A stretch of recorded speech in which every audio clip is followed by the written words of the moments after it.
Hooghly Chunchura ground में रचना बनर्जी के समर्थन में मुख्यमंत्री ममता बनर्जी की मेगा रैली हुई।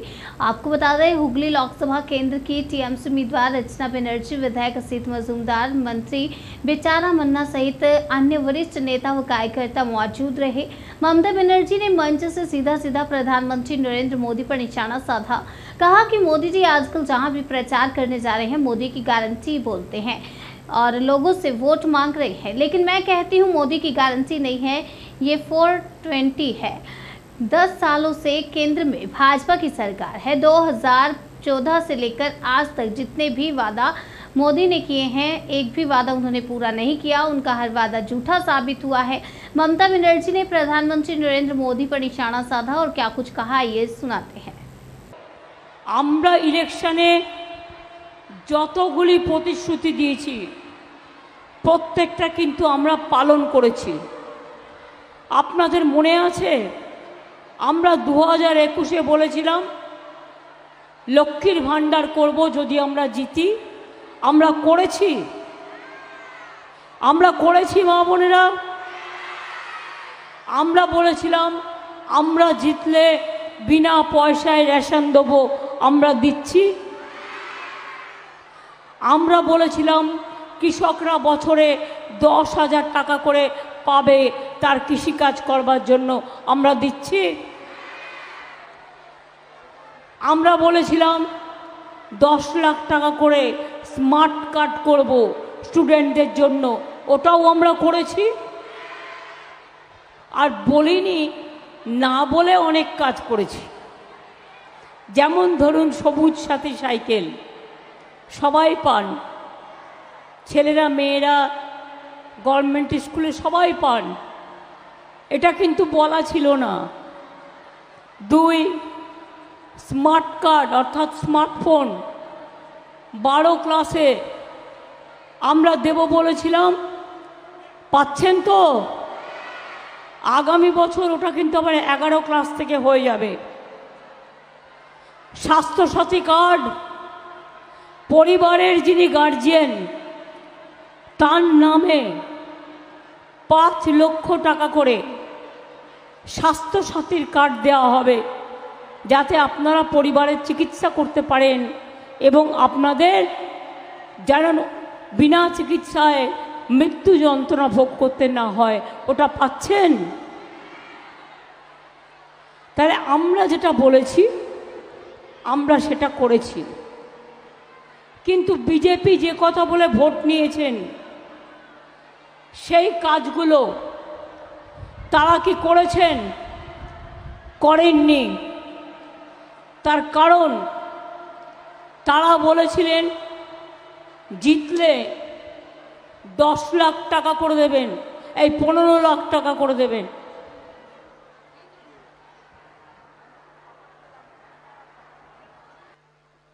মনে রাখবেন বলেছিলেন যে আমরা घर घर में सब परिवार के हर आदमी को 15 लाख रुपया करके देंगे। क्यों পেয়েছেন? কি পেছনের দিকে যারা আছেন আমায় দেখতে পাচ্ছেন, শুনতে পাচ্ছেন? আমি আপনাদের হাত তোলা দেখতে পাচ্ছি। দিয়েছে টাকা? 1 লাখ দিয়েছে, 2 লাখ দিয়েছে, ঠিক আছে 15 লাখ নাই বা পারলো, 50,000 টাকা দিয়েছে। তার মানে ওটা কি ছিল? মোদির ভাওতা। দ্বিতীয়ত কি বলেছিল ইলেকশনের আগে? দ্বিতীয়ত বলেছিল বছরে 2 কোটি করে ছেলে মেয়ের চাকরি দেওয়া হবে। বছরে 2 কোটি করে ছেলে মেয়ের চাকরি দেওয়া হবে, মানে 5 বছরে 10 কোটি। কেউ পেয়েছে? কেউ পেয়েছে? তার মানে বুঝতে পারছেন টোটালটাই ভাওতা। আর এবার কি বলছে? রেডিও খুললেই দেখবেন ওনাকে আমি নাম দিয়েছি প্রচার বাবু। নিজের প্রচার ছাড়া কিছু চায় না। যদি বলেন যে কোনো ড্রেস পরে ছবি তুলে ফেলবে। ছবি তুলতে এত ভালোবাসেন আর নিজের প্রচার করতে। তো এবারে কি বললেন? এবারে প্রথমেই বললেন আমি স্বাস্থ্যসাথী দিয়েই শুরু করি। দেখাচ্ছে টিভিতে, সংবাদ মাধ্যমে, ইউটিউবে, টোটালটাই মিথ্যে কথা। কি দেখাচ্ছে? 70 বছর বয়সের ঊর্ধ্বে যারা আছেন তাদের সবার চিকিৎসা করে দেবে। তা 70 বছরের নিচে যারা আছে তারা কি মরে যাবে? জিজ্ঞেস করুন কমরেড নেতাকে, জিজ্ঞেস করুন 70 বছর বয়সের পরে আপনি চিকিৎসা করবেন কি? চিকিৎসা তো স্বাস্থ্যসাথী কার্ড আমরা করে দিয়েছি, ওদের চিকিৎসা করতে পয়সা লাগে না। মাছের তেলে মাছ ভাজা চালাকি। আপনারা জানেন তো স্বাস্থ্যসাথী কার্ডের সব টাকাটাই আমরা দিই। আর এই মাঝে মাঝে বলে না কি একটা কার্ড করেছে আয়ুষ্মান, আমি করি না। কেন করব? তাতে আমাকে 50% টাকা দিতে হবে, আর সব জায়গায় ট্রিটমেন্ট পাবে না, আর সবাই কার্ডটা পাবে না। যার একটা স্কুটার আছে সেও পাবে না, যার একটা বাইক আছে সেও পাবে না, যার একটা টিভি আছে সেও পাবে না। এগুলো তো মিনিমাম জিনিস আজকের দিনে। তাহলে সেই কার্ড কেন আমি করব? আমরা নিজেরা নিজেদের ক্ষমতায় স্বাস্থ্যসাথী কার্ড করে নিয়েছি। কাজেই মোদিবাবু যেটা বলছেন 70 বছর পরে আমি চিকিৎসা দেবো, বলুন আপনার নিজের বয়সটা কত হয়েছে একবার গুণে দেখেছেন? 70 বছর পর চিকিৎসা দেবেন? আর ইলেকশনের সময়ের কথা কেন বলছেন? আগে বলেননি কেন? ইলেকশনের আগে বলার থাকলে আগে করেননি কেন? আমরা তো যতগুলো করেছি আগে করেছি। ইলেকশনের সময় বললে সেটা কোড অফ কন্ডাক্ট ভাঙা হয়। মোদিবাবু আপনি কোড অফ কন্ডাক্ট ভাঙছেন, আর ইলেকশন কমিশন একটা পাপেট, মানে পুতুল, কলের পুতুল বসে আছে। মোদি ঘোরাচ্ছে ঘুরছে, মোদি ঘোরাচ্ছে ঘুরছে, মোদি ঘোরাচ্ছে ঘুরছে। 2.5 মাস ধরে ইলেকশন, দেশে বুঝি কাজ নেই? সব উন্নয়নের কাজ বন্ধ করা আছে, কোনো উন্নয়নের কাজ হচ্ছে না।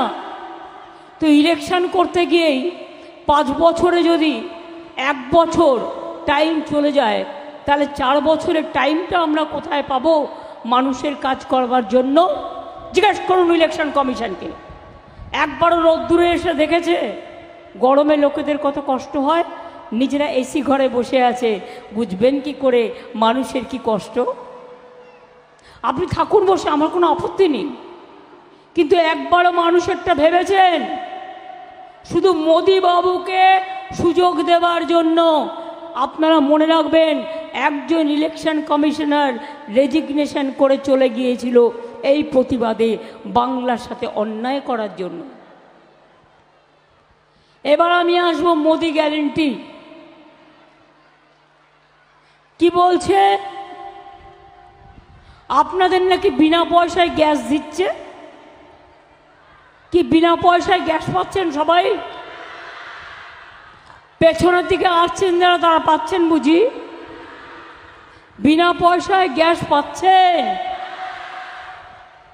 ताले मोदी का गारंटी क्यों बोलता है मोदी का गारंटी बिना पैसा गैस गारंटी माने 420 प्रचार बाबुर ग्यारंटी विद्युतेर बिल दीते होबे ना नम्बर 1 420 बिना पैसा जल दिच्छे एकेबारे 420 बिना पैसा रेशन दिच्छे एकेबारे 420 प्रत्येकटा काजे मिथ्ये कथा बोलछे भावता दिच्छे एमनकि रवींद्रनाथ ठाकुरेर फटो चेने ना उल्टो करे रवींद्रनाथ ठाकुरेर फटो निये बोलछे आमी बांगलार नेता আবার অ্যাডভার্টাইজমেন্ট দিয়ে বলছে ও তো বাংলা কা নেতা হ্যায়। ভাই, বাংলার দুর্ভাগ্য কোনোদিন হবে না, ওই রকম নেতাকে বাংলা কোনোদিন গ্রহণ করবে না। বাংলার নিজস্ব সংস্কৃতি আছে। আমাদের এখানেও নন বেঙ্গলি যারা আছে, আমরা সর্বসম্মান দিই তাদের। তারা এখানে থাকেন, এখানে ব্যবসা করেন, এখানে খাওয়া দাওয়া করেন, কিন্তু তাদের কখনো কোনো অসুবিধে হয় না। আমরা একসাথে থাকি, যে যার মতো ধর্ম পালন করেন, যে যার মতো কাজ করেন, যে যার মতো খাওয়া দাওয়া করেন। মোদিবাবু হঠাৎ বললেন এ মছলি কিউ খাতা है, মাছ খাবে না, মাছ খাবে না, মাংস খাবে না, ডিম খাবে না। মধ্যপ্রদেশে ক্ষমতায় এসে মাংসের দোকান বন্ধ, মাছের দোকান বন্ধ, উত্তরপ্রদেশেও বন্ধ, যেখানে যেখানে ক্ষমতা আছে বন্ধ। কই আমরা তো তোমার ধোকলা বন্ধ করি না, কই আমরা তো তোমার ধোসা বন্ধ করি না, কই আমরা তো তোমার চাপাটি ডাল গুড় বন্ধ করি না। যে যার মতো খাবে, যে যার মতো পড়বে। এবার মোদি গ্যারেন্টি 420 দেখে রাখুন। বলছে এনআরসি করব। আসামে দেখেছেন তো 19 লক্ষ হিন্দু বাঙালির নাম বাদ হয়ে গিয়েছিল, এখনও তারা জেলে আছে। আমি সেদিন আসামে গিয়েছিলাম, কারণ আসামে আমাদের 4 জন প্রার্থী কন্টেস্ট করছে। আমি মিটিং করতে গিয়েছিলাম, শুনে এলাম ঘটনা। বলছে এনআরসি করব।